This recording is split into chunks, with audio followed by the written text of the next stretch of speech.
Selamat siang, jumpa lagi dengan Denok Ayu Novel. Bagaimana kabar sobat semua? Sebelum kita mulai cerita ini, ayo kita subscribe, like, komen, share dan nyalakan loncengnya untuk mendapatkan notifikasi terbaru ketika Mimin mengupload video barunya. Menantu terbaik bab 250 memukul tanah.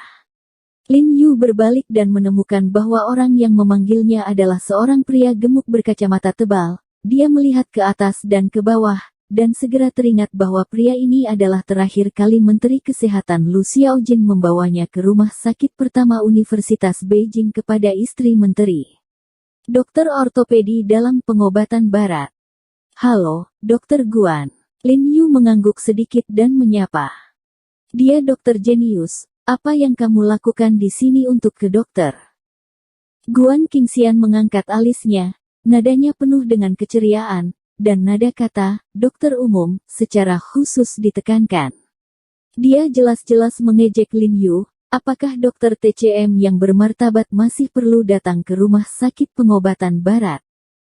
Terakhir kali dia dimarahi oleh Tuan Do di depannya bahwa keterampilan medisnya adalah juggling. Dia masih ingat bahwa ketika dia melihat Lin Yu, yang juga seorang dokter pengobatan Tiongkok, dia secara alami tidak marah, dan memanfaatkan momentum untuk menyebarkan kemarahan pada Lin Yu.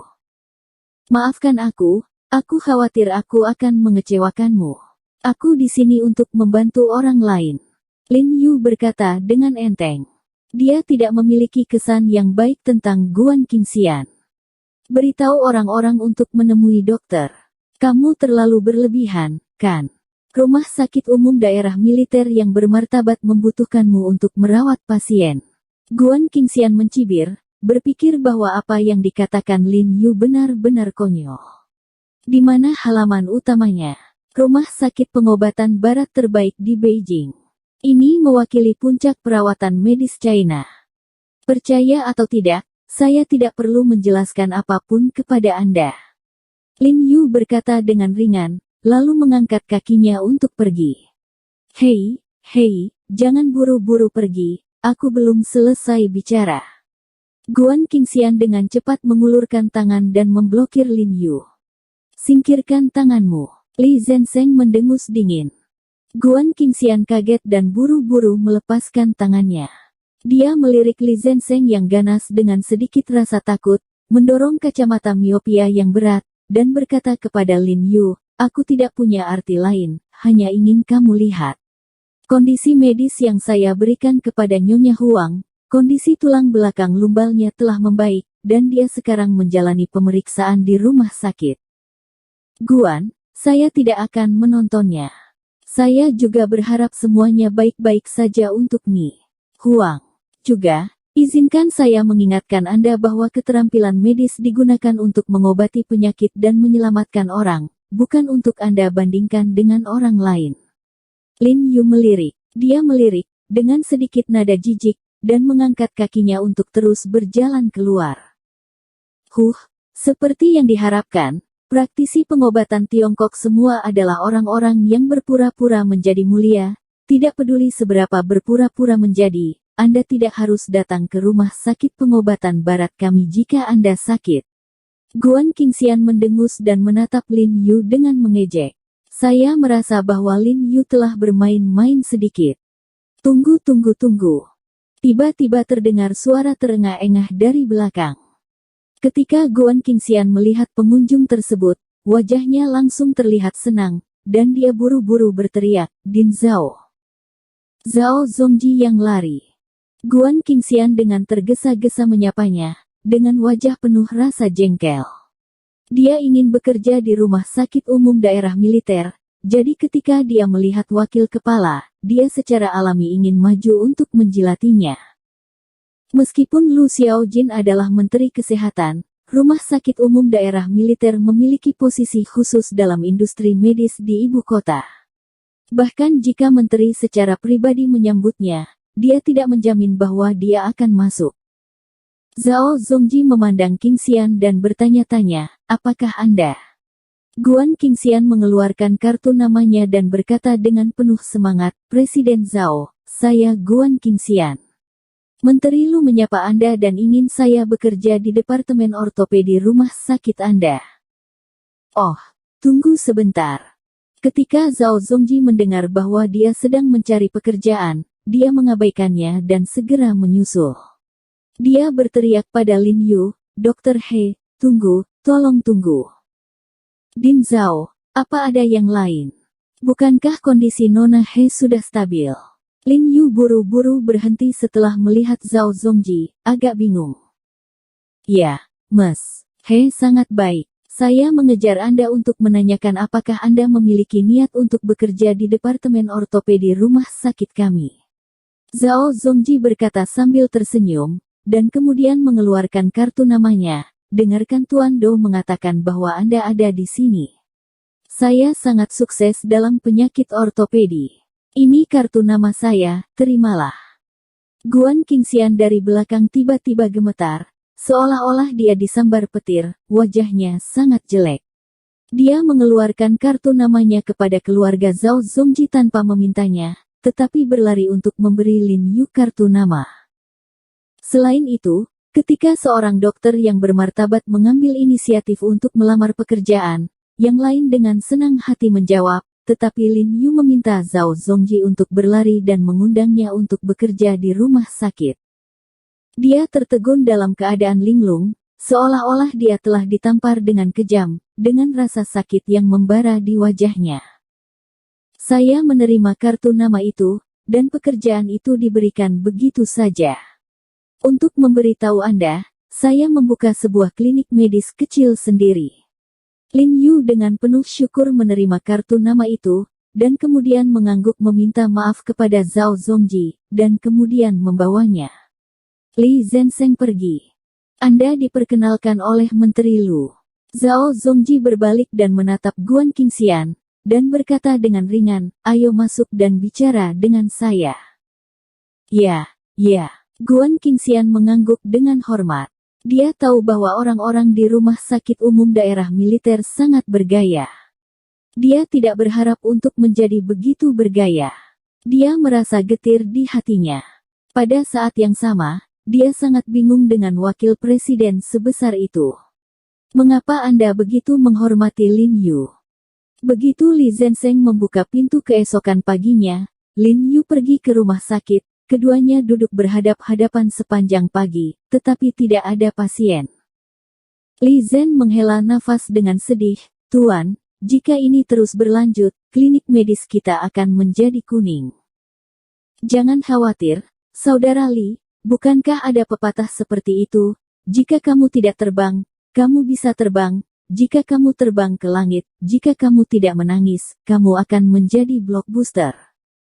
Lin Yu tersenyum tipis, tidak sombong atau terburu nafsu, dan menemukan catur dan memanggil Li Zhensheng untuk bermain. Keterampilan catur Lin Yu sangat buruk, tetapi Li Zhensheng bahkan lebih buruk. Lin Yu tidak meninggalkan bagian pembunuhan. Lin Yu menemukan untuk pertama kalinya bahwa bermain catur bisa sangat menyenangkan. Keadaan ini berlangsung selama 3 atau 4 hari, dan Lin Yu juga bermain catur dengan Li Zhensheng selama 3 atau 4 hari. Pada hari Sabtu pagi, cuaca sangat cerah. Lin Yu dan Li Zhensheng sedang bertarung di papan catur. Tiba-tiba, 3 kendaraan komersial berwarna hitam bergegas mendekat dan berhenti di pintu masuk rumah sakit dengan suara berderit. Kemudian belasan orang keluar masuk 3 kendaraan, semuanya mengenakan terusan TCM putih krem, dengan Qian Xi Tang kuning tercetak di dada kiri mereka. Setelah keluar dari mobil, salah satu dari laki-laki berumur 45 tahun meludahi tanah dengan keras, menatap tanda Hui Sengtang, dan berkata dengan dingin, Hui Sengtang, aku akan segera membuatkanmu aula pencari kematian. Ayah, kali ini kamu harus melampiaskan amarahmu atas nama kakek. Pada saat itu, Wan Xiaochuan juga melompat keluar dari mobil. Pria paruh baya itu adalah ayah Wan Xiaochuan, putra tertua Wan Xiling, Wan Weiyun, dan pewaris Qian Zitang. Ia belajar keterampilan medis dari ayahnya sejak kecil. Ia berbakat dan pintar. Ia diberi julukan, anak yang ajaib. Terakhir kali Wan Siling kehilangan tokoh utama Qian Zitang, dia jatuh sakit. Wan Weiyun telah merawat ayahnya di rumah. Sekarang ayahnya sudah sembuh, dia punya waktu untuk membawa seseorang ke tempat itu. Cepat, angkat meja, dan keluarkan semuanya. Wan Xiaochuan dengan tergesa-gesa menyapa semua orang dari mobil dan mengeluarkan beberapa meja lipat untuk menopang mereka, berbaris dalam satu baris, dan kemudian membentangkan taplak meja, dan kemudian sekelompok orang mengeluarkan sekantong besar stiker plester dari mobil dan melepaskan ikatannya. Koefisien tas diletakkan di atas meja, dan pada saat yang sama sebuah tanda ditempatkan di samping meja dengan beberapa karakter besar, Qian Zitang memperhatikan orang biasa, dan stiker analgesik diberikan gratis. Ayo, semuanya, datang dan lihat. Pak pereda nyeri perbaikan tulang Qian Zitang diberikan secara gratis. Wan Xiaochuan buru-buru berteriak pada pejalan kaki dan kendaraan yang datang dan pergi.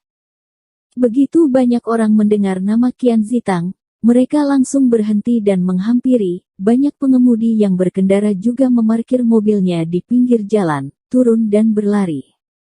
Oh, ini perbaikan tulang dan obat penghilang rasa sakit Qian Zitang. Gratis, bagus.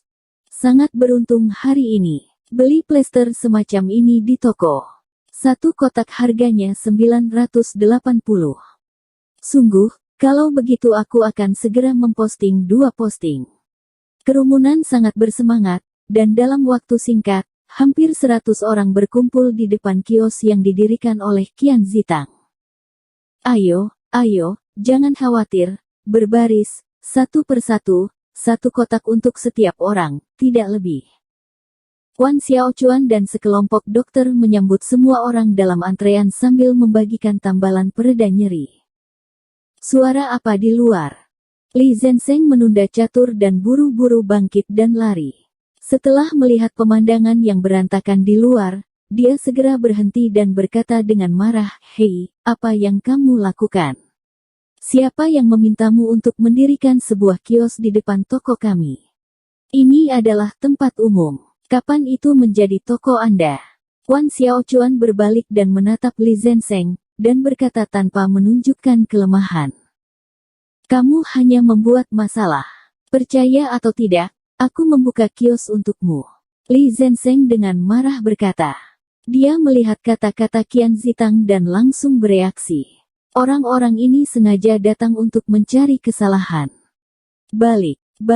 Ngomong-ngomong, kamu telah merampok salah satu etalase Qian Zitang kami, dan menghancurkan sebuah kios di rumah kami bukanlah apa-apa.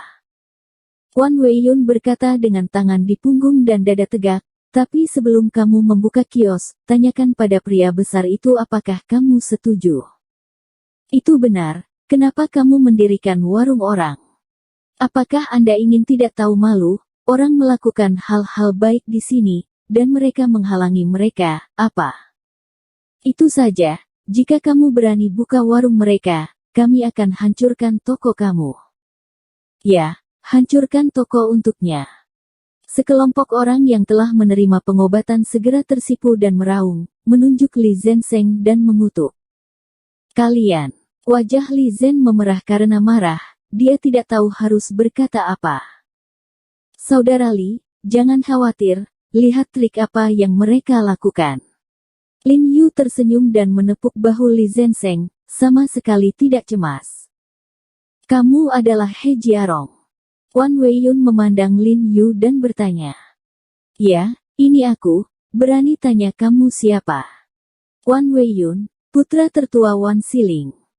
Wan Weiyun mendengus dingin. Lalu berkata, kamu merancang untuk menipu ayahku yang berusia 70 tahun dan mengalahkan Hui Sengtang.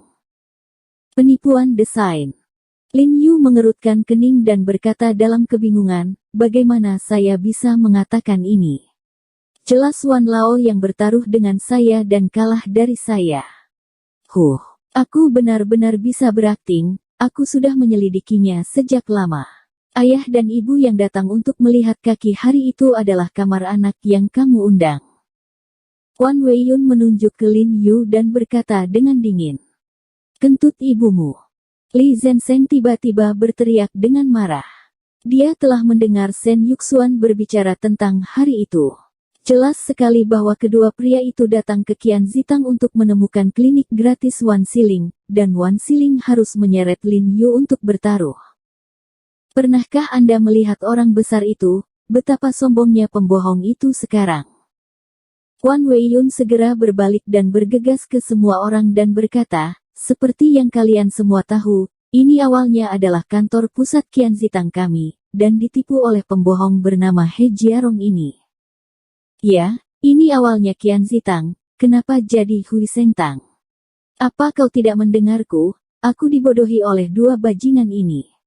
Sangat tidak tahu malu. Apakah semua pembohong begitu sombong sekarang?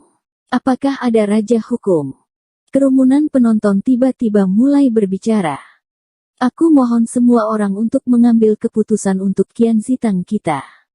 Wan Weiyun berpura-pura sangat menyedihkan, dan tersedak, kerja keras ayahku telah ditipu oleh orang lain, dan aku tidak mau. Bersambung. Terima kasih kepada kalian yang telah menonton video ini. Jangan lupa tekan tombol subscribe-nya dan nyalakan notifikasinya untuk mendapatkan video-video seru lainnya dari Denok Ayu Novel.